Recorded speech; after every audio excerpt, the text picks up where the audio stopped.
Greetings and November OPEC webinar entitled Emotions Matter, Strategies for Promoting Emotional Intelligence with Children and Families. We have wonderful guest presenters, Shauna, Tominey, and Svea Olsen, who will be speaking with us today. We are about to get started. Please make sure you are connected to the audio. You can do that using the Start menu.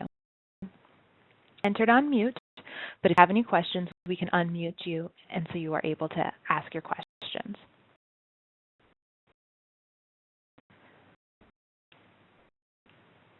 So now this webinar is being recorded. Please look for a follow-up email with information on how to access the recording if you would like to watch that at a later date. Description of the form for this webinar. I'm going to do a quick introduction and refresher for WebEx, then get into a presentation, and then after the presentation there will be a question and answer period. And Svea have asked that you please hold all questions to the end, but if you have something really pressing, we can address it, but there will be plenty of time to ask your questions at the end. Sure, on WebEx, for those of you who haven't used it before, you have over here on the right, it shows you who's talking and who's presenting. You see the slides advancing over here. If you have questions, you can send them to us either via the host, which is myself. You can send it to panelists, which would include myself and Shauna and Svea. You can send it to all participants, or you can send it to individual people. If you have a question at any point in time, there's a hand that you can raise, and we will unmute you, and you can ask your question. I believe that Shauna and Svea are going to have quite a bit of audience participation, and they'll ask you some questions, and they'll ask you to respond through the chat window. So please make sure when you are responding to their questions that you have, instead of host selected, that you have all participants selected. I am going to gracefully introduce Shauna and Svea. I'm so appreciative that they're able to have this conversation with us today, or part of our webinar. And with that, I will hand the ball off to them and let them lead the webinar. Welcome, Shauna and Svea. So much, Ashley, and thank you everyone for joining us this morning. My name is Shauna Tominey. We're very excited to be here. I work at Oregon State University, supporting the Oregon Parenting Education Collaborative and many of the parenting education efforts out of Oregon State University and with OPEC hubs and grantees. So I see many familiar names this morning. I'm so glad to be seeing you, and several others that are new, and I look forward to meeting you in the future. Excited to present this morning on work previously done in my last position at the Yale Center for Emotional Intelligence on emotional intelligence and how we bring emotional intelligence to children, families, as well as our own staff and ourselves. I'm Olsen, and I'm a graduate student at Oregon State University in the Human Development and Family Sciences program. And before coming here, I previously worked at the Yale Center for Emotional Intelligence closely with Shauna Tominey. So we're going to turn our video off. We just wanted to say hello so you had faces to put together our names, and we'll bring our faces back at the end when we go through questions. Our talk is Emotions Matter, Strategies for Promoting Emotional Intelligence with Children and Families. And as I said, we'll also talk about emotional intelligence for ourselves, our staff as well. I'd like by sharing a story. This ends chair that looks very much like this. This is from my time previously working as an early childhood educator. I worked as both an early childhood educator as well as a parenting educator and home visitor. And years ago, when I was first working I was asked to fill in as a long-term substitute, covering other teachers' maternity leave in an early childhood classroom, working with children and families in an area with very few resources. Many of the children and families in this program were considered at risk for a range of reasons. Looked into with a small trailer with about 12 children. One was a girl, 11 were boys. The smallest was a boy named Jesse. Jesse was the toughest boy. He was a child who would kick, hit, spit, swear when something didn't go his way. When absent, the other children in the class cheered. And when Jesse was absent, it wasn't just the children who cheered, it was the teachers who cheered. And he would say, thank goodness, our day is going to be so much easier today because Jesse is not here. Coming into the room as an outsider, someone was just learning the ropes. And I spent my first few weeks really watching, looking at the interactions in the classroom, looking at how the other teachers were doing things. I was newer to teach, I was newer to this classroom, and I didn't want to step in without really finding a place for myself and knowing my place. And day after day, what I saw was this. I saw this chair. I saw Jesse would he'll destroy another child's artwork, and I was watch as the other teachers would take Jesse by the arm, say to him, "See, that's not appropriate at school," march him down the hall, and sit in a chair and have him stay there in time for some amount of time, and then bring him back to the classroom. And Jesse would do something else, and another teacher would stand up and take him by the arm and say, "Jesse, that's not appropriate at school," and move him down the hall and sit him in the chair. And then I'd bring him back. And the teachers, they weren't bad or unkind or uncaring teachers, but they were exhausted, and they were tired, and they were stressed.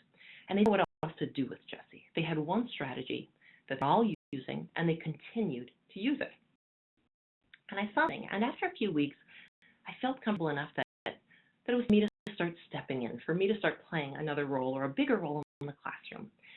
And watching these interactions with Jesse, I thought, maybe I can do something different. I'm feeling burnt out. I'm not feeling stressed. I don't have the same history with Jesse as they do. Maybe I could try something different and have a different outcome. So one morning, I set up an activity, and then I waited. I waited for Jesse. Went through the door. To him, "Jesse, I'm so glad to see you today." Because how often was he hearing that? Not very often. "I'm so glad to see you. I set up this game, and I was really hoping that you'd play it with me." Jesse turned and he looked at me. "I don't want your mother's game. Jesse, that's not appropriate at school." And I took the arm and marched him down the hall, and I sat him in the chair, just like everybody else did. And then realizing what had just happened, coming in with these great intentions, hoping to change Jesse's path that day. And I was exactly the same position as everybody else, as all of the other teachers. And I stood there with my arms crossed. I looked down at Jesse. He sat there looking up at me with daggers in his eyes. This 4-year-old boy who just looked at me with these daggers in his eyes, so upset, so angry. And upset not just with Jesse, but really upset with myself, because I felt like I wanted to do something different. I'd fallen back on the one tool, the one strategy that I'd seen, the one that I'd seen everybody else do. I had no strategy in my pocket. I didn't know what else to do. So then I started thinking about Jesse. I thought about all the things that I'd heard about Jesse. His dad in jail, his mom was being raised by his grandparents, who had all taken in several other teenage cousins. Jesse spent his time at home playing first-person shooter video games. And as I thought Jesse was experiencing at home, I was still crossed, looking down at him, staring back at me with that intense anger in his eyes, an anger I'd never seen in a 4-year-old before. Something in me, and I looked at him in that moment, and I dropped down on my knees, and I said, "Jesse, do you want a hug?" He fell in my arms and started crying. And I realized at the moment, they're sad. All they've been focusing on Jesse's behavior. We've been focusing on the hitting, the kicking, the spitting, the swearing, and we've been managing those behaviors, trying to stop those behaviors, pulling them out of the classroom when we saw those behaviors. But what I hadn't been considering was his feelings and the emotions that were underlying those behaviors. Jesse was sad. He was lonely. He was feeling left out, and he didn't have a way to express those emotions in an effective way. All he had was his behaviors to show us that he wasn't feeling right, that he wasn't feeling good. What it shows, I'm here to talk about today, is that our emotions matter. And oftentimes for young children, and even for adults, when we don't have effective ways to express our emotions, they come out in those behaviors. They do come out through acts, through body language, through yelling, in other ways that may not be as effective. Emotions impact what we do. They impact our behaviors. They impact our attention, our memory and our learning, if we think about how well Jesse was able to pay attention in those moments when we had circle time, probably not a lot. He had a lot of things to worry about in his own life, in his home life. He was stressed. When we ourselves as adults, the things that you're worrying about, how are you able to pay attention walking into a staff meeting? Emotions and making our judgment. Our emotions Jesse felt impacting the way he was responding to other children. They impacted the way other children responded to him. They were certainly impacting the way we as teachers were responding to Jesse in those moments. They impact relationship quality. The other children wanted to be around Jesse. Teachers wanted to be around him. And he was a sweet 4-year-old boy who was just looking to be loved and didn't know how to express that. Emotions also impact our physical health. And with Jesse, we can see he was stressed. And we know there are a lot of detrimental impacts to stress. The teachers in the room were stressed. The children in the room were stressed for many different reasons. Now, there are several different types of stress that I think it's important to acknowledge. There's that positive stress that we feel. That stress that's short-lived, that's brief, might increase our heart rates, give a mild change in our hormone levels, cause on a daily basis, like a little bit late and having to get up, hurry to work, get there quickly, or get your family ready for school and out the door, or for children getting ready to take a test at school. It's about later on in elementary school and middle school and high school, what our students go through on a daily basis. New person, introduced to something new in a new situation. All other examples of potential positive stress. Stress occurs regularly in our lives, and that's important and necessary to healthy development. There's also tolerable, a little bit more serious. So stress happen thinking about families and their lives in response to a divorce, in response to change, moving to a new town or to a new school. Has the potential to disrupt our brain architecture. But with coping strategies and with support, caring, secure attachment relationships, this kind of stress can be managed. It doesn't have to cause long-term negative impacts. Now, tolerance, on the other hand, does have the potential to disrupt our brain architecture through severe, prolonged, or chronic stress for children living in poverty, for children who are experiencing many different risk factors, for children like Jesse, who just had all of these different risk factors brought into his life, all that he was facing on a daily, regular basis. This kind of stress, when it's not buffered by support, positive relationships, and pulled back into that tolerable range, can become toxic. And there are lifelong consequences in learning, behavior, physical and mental health challenges. So if we think about why that is, for children, Jesse, our response to that flight or fight reaction that we have when we feel triggered happens as our body gets us ready to either feel anxiety and run and get out of there. So stress hormones flood our brain and our body, our pupils dilate, we get ready to run, to react, or to turn and fight. If we get angered or anxious moments, we might tense our shoulders, clench our fists, furrow, get ready to fight back when something angers us. And our body trying to help us. It's trying to help us prepare for those moments. And what happens is those stress hormones that flood our body and prepare us to react in those moments all inhibit our prefrontal cortex. What is the part of our brain in charge of? Our regulation, our self-control, good decisions, planning, being a choice. When triggered, when we experience that stress, our ability to make good choices go out the door. And our body tries to help us get out of a dangerous situation. For children who are continually being triggered, their bodies are continually being thrown into these kinds of situations where they're acting in those moments rather than stopping and being able to really make a choice. And our bodies are amazing things because they're adaptive. For children or adults who are in high-stress situations, your body says, hey, you need support. So we get better and better at doing this. Bodies get faster at going into that fight or flight mode and stay there longer. The problem with that is it's harder to get down, harder to bring ourselves out of those moments. It's harder to bring back our prefrontal cortex and that logical and rational thinking. And so children like Jessie, we see them over and over again in homes, in classrooms, in the community, in other situations where they are triggered into these moments, and it's so much harder to respond in a way that's appropriate. These are children who then struggle with their self-regulation, with their self-control, because their body is trying to help them cope with these stressful moments.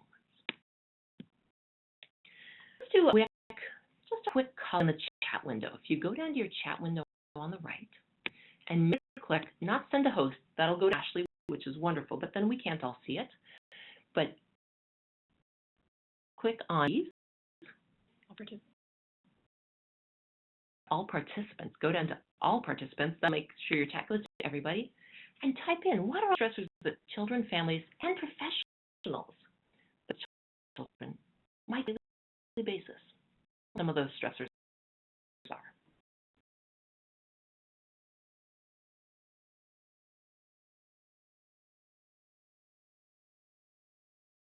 All right, give an example.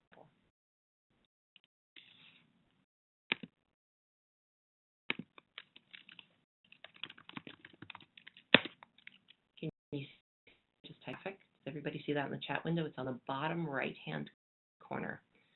Any other? Oh, here we go. Poverty, bias, hunger, fear, loss of parents or caregiver, financial stress that affect the entire family, homeless,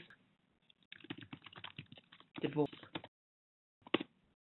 food insecurity,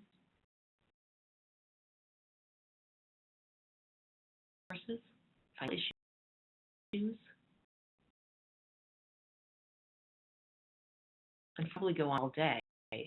Jobless, health issues, domestic violence, arguing, worrying about unpredictability of caregivers or the environment.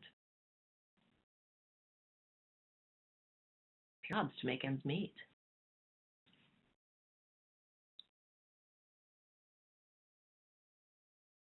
We could probably go about the stressors that children and families face in our society. And then from those things that might cause positive stress, a little bit of anxiety or a little bit of tension when you're trying something new, to that toxic stress, things that are very serious and chronic. Secondary is another one that popped up. And while we want to work as a society to eliminate many of these severe stressors for our children and families, we need to help arm them with tools to be able to manage those stressors, just to get through the day, to be effective parents, to be the parents that they want to be for their children, and to help arm children with the tools to face the stressors in their lives. We're going to be talking about today some tools and strategies to help support that. Thank you for sharing all of your thoughts. Introduce a tool that can help us think about stress as well as all of the emotions that we experience and help us to manage those emotions and recognize those emotions more effectively.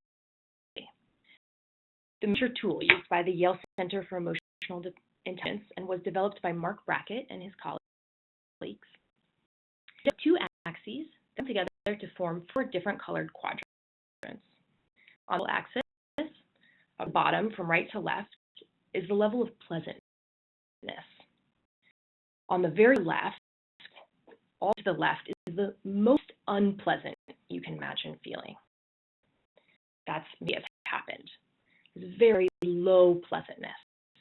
And then move across on the level of pleasantness towards the hand side. We get to more and more pleasantness until we get to the most pleasantness you could imagine feeling. That's a wedding or a birth in your family. This is levels and bodies, the way that our heart is beating, what our blood feels like as it pumps our bodies, how warm we feel. Energy up at the top of that axis, that everything through our bodies, the most energy that we could imagine feeling. We want to get out of our chairs and jump. And lower and lower on that axis, we have very, very low energy in our bodies. to the point where we just feel sapped of energy. When we it creates 4 different quadrants that nation each of plus and energy. Left quadrant, the red quadrant, feelings that are high energy and low pleasantness. These are feelings like irritated, frustrated, scared, angry, irate. As we down energy, we have low energy and low pleasantness in the blue quadrant. These things like bored, disappointed, sad, lonely, depressed, hopeless. But feelings that are low in energy are low in pleasantness. So as we move across to the green quadrant, we have low energy, high pleasantness. And these are feelings like calm, safe, secure, loved, released. And as we move up energy again, we get to the yellow quadrant, which is high energy and high pleasantness. These are like happy, excited, curious, elated, enthusiastic. Take a step back and think about, in the set you work in, how you want children and families and parents to feel in a typical day, and think about how this might look on the mood meter. What are things that you want to foster in these populations? What are things that you want them to be having most often? So take and think of a word or a few words and write into the chat window in the bottom right-hand corner.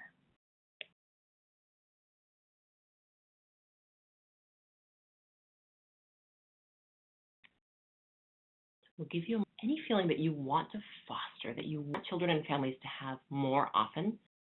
And I'm going to add those to the mood meter.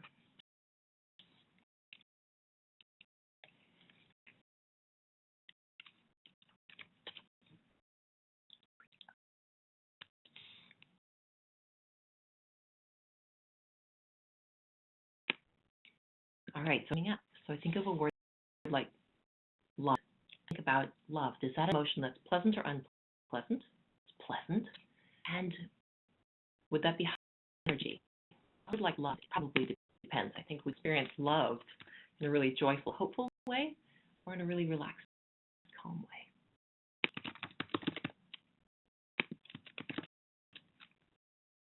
Kinds of great words that are popping up here. We have curious, safe, accepted, loved, enthusiastic, joyful, creative, excited.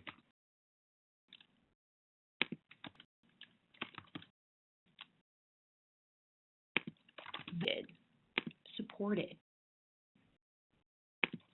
What do you notice about these words? All are yellow and the green on the mood meter. And what research shows is that this is the best place for building relationships, for teaching, and for learning. But what is reality? Think of a typical day for children and families, for the parents that you work with, from the moment they wake up to the moment they go to bed. Think about all of the feelings and all of the emotions that they experience. And I write those now into the chat window, and we'll put those up on the mood meter. By the time they go to bed, all of the emotions that children or families might experience.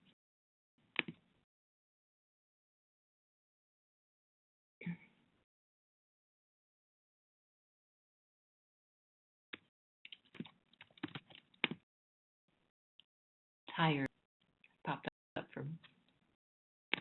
Scared, exhausted, frustrated, hurt, worried, overwhelmed.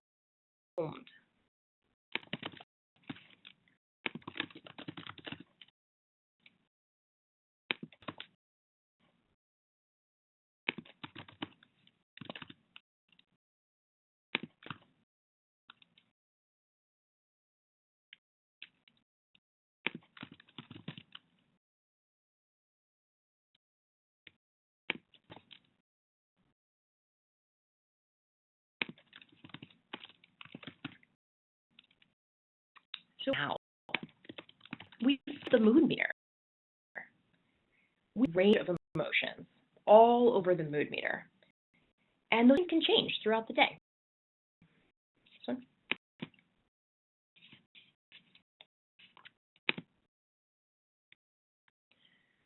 What is important is that good and bad emotions, things that we like to feel, and those may not want to feel in a given situation. We'll all experience all of these emotions, a range of pleasant and unpleasant, and that's okay. Emotions provide us with information. It's what you do with that information and how you manage those emotions that matters. That's what intelligence is all about. It's not about happy or pretending to be happy all the time. It's about recognizing all of the emotions that we experience and responding to them and feel good about, and in a way that helps us meet our personal and professional goals. And I think it's to acknowledge that we all have feelings, regardless of our background, regardless of our race, socioeconomic status, religion, culture, gender, personal beliefs, values, age, generation. We have feelings. Feelings is something that connects us across the human experience. And there's some way to help build community, to help build connections between children and others, between adults and others, and within our society. So, as Svea was saying, emotional intelligence is about using that information to respond to emotions that we all have in a way that we feel good about. So earlier I talked about how stress can be detrimental, but red feelings like stress, feeling overweight, can also be used in positive ways. When we recognize that we all have those feelings, that's what those feelings alert us to something. We can use those feelings to respond to something rather than letting them derail us. Being in the red actually helps us. It can get out of danger. Acknowledging that fight response can help us move out of a dangerous situation or an uncomfortable situation. We can use that to our advantage.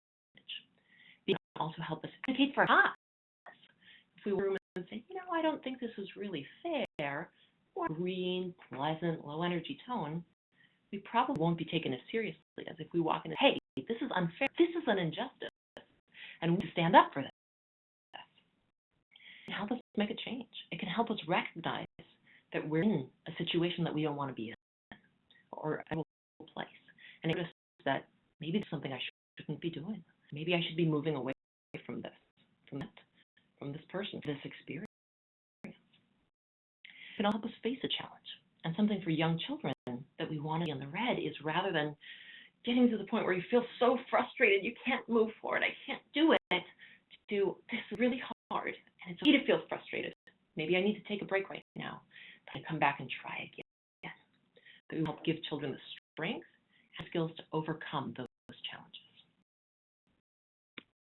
So again, if we're in the blue, if we're feeling hopeless, blue can lead us to withdraw from others. It can lead us to turn away social support that we might need. It might lead us to isolate ourselves. It also be used to help us grieve in those moments. See the movie Inside Out that came out a couple of years ago now? That was about these blue feelings and a little girl who had moved and wasn't really being allowed, or wasn't being told it was okay to grieve that loss of her friends and the home that she knew. And once allowed to have those blue feelings, and she was able to respond to them, to help from her folks that she needed. Those blue feelings used to help support as well, to think about the feelings others might be having. Those feelings that, those blue feelings that help us connect with somebody else and the experience that they might be having. Blue feelings can also stem creativity. Think about all the music or the art that's been created out of blue feelings. On those green-yellow feelings, which Svea pointed out, are what research to be the most important feelings for teaching, for learning, for building positive relationships within families, between families, and other groups. Also, always the best place to be for different things. Being in the yellow, energy can be a great place to be for working together, for brainstorming, for building those relationships. But there are times it might not be appropriate. When it is more appropriate to grieve, when it is more appropriate to have quiet time. Being in the routine is one of the places that we often expect children to be a lot. We often look to young children in the grocery store or at school or at home to be calm, to calm down, to settle down. These are words that children hear a lot, but what does that actually mean, to be calm? And we know children are all over the place. We often expect them to be in for so much of their day, which may be always the best place for them to be or the place that they need to be. So is a tool that's used to really help that we all have all of these feelings, that these feelings are okay, and there are different ways to respond to feelings that might help us, that might derail us. And ultimately, if we have strategies we can use, or the mood meter can serve as a very concrete guide to think about those